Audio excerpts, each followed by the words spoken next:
Hallo Sammler. That is German for hello collectors.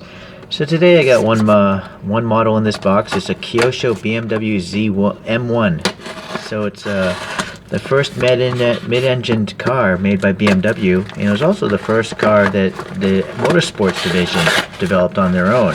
You know, the BMW M group. So the BMW M1 has an interesting story. BMW wanted to go racing against the Porsches in Group 5 racing, but they didn't have the ability to make the 400 cars for homologation, and so they approached Lamborghini for help. But Lamborghini was in some financial problems, so they had to bail out, and then BMW had to pretty much develop the car on their own. But the car itself still is mostly Italian. The frame and the bodywork were made in Italy, and then final assembly occurred in Germany. So I thought that was interesting to learn about. Here's the little box here. I like how some of these older Kyoshos. This thing is 368 yen, so $3.70 back when this was sold, and this thing was from 2005. So in today's money, that's still less than $4. So that's a great deal.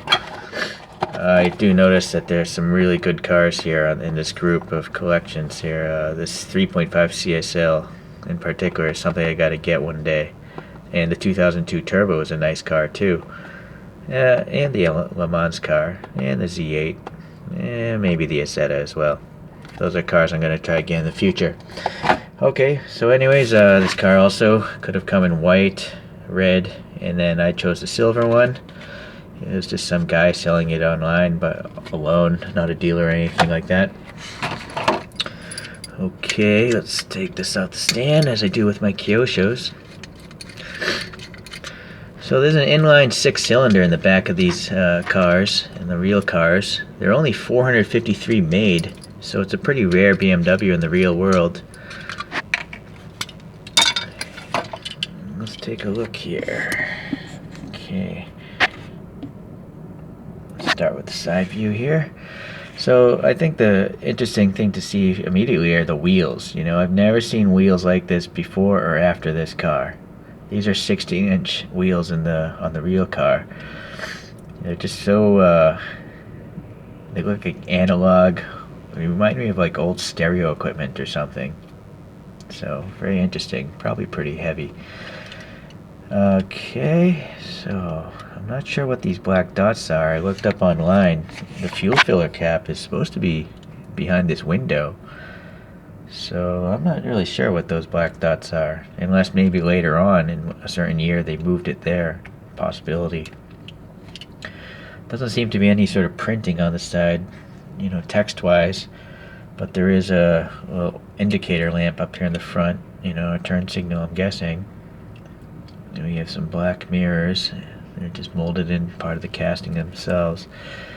These black vents are pretty nicely done. I'm guessing those are like passive vents.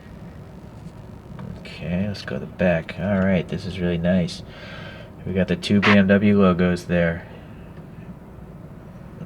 I can't tell if there's any text on the actual roundo there. Might actually try to say BMW on that blue and white logo. See, you can see little dots of silver. There's no way I could see that with my naked eye. I'm just looking at the screen of the camera. But there is also a printing of the M1 badge here, the motorsport badge. M1. Alright, nice taillights there. Let's see what's going on the bottom. Some indication of the exhaust tips there. Okay.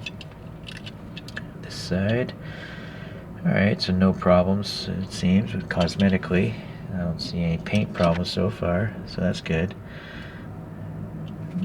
Yeah, it's a pretty nice model, actually. For something that's from 2005, this model has held up to the test of time. Alright, well, let's see the top front here. So we have the BMW logo again. I'm really trying to see if we could read BMW on that little logo. It's so small, my camera can't focus on it. That's as good as it's gonna get. But I kind of think there's some silver dots there above. Okay. So, yeah, this front hood. Interesting. Some vents there. I am not sure why there's a cut line going across this way. I don't know what that is. I'll have to look at some photos of the car later. And then there's 3 dots here. You know, I can understand this and this being like the windshield wiper fluid, but why would there be a 3rd one there? That's also an interesting mystery, I suppose. I'm guessing these might be air scoops. And then pop-up headlights, of course. On the roof itself, we got some more vents here. And yes, those are actually part of the casting. It's not just black paint. You can hear the thing rolling over it. And the rear window is just a plastic thing, but you can actually see a little light through the bottom part. So, can you see me move my finger? So that's kind of cool. Alright. Well, I gotta say, it's a pretty nice model. This one in particular has held up well to the test of time. There's no bubbling, and there were originally no contaminants in the paint, so I'm very happy, very happy. A few of my last videos, I had a lot of bad luck with the Kyoshos, but this one is nice. Okay, so it's a short video today. Take care, guys. Bye.